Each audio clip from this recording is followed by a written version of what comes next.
কেন 7 মাসে 7 দেয় জানো? অন্য মাসে তো দিতে পারত, 7 মাসে দেয় কেন?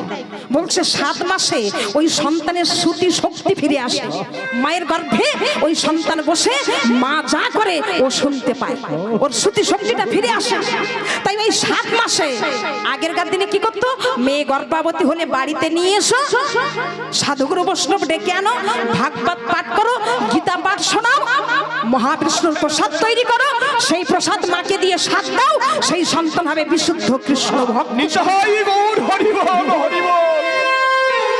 আর এখনকার দিনে কি করে, আমার মেয়ে ছেলে হবে, কত আনন্দ।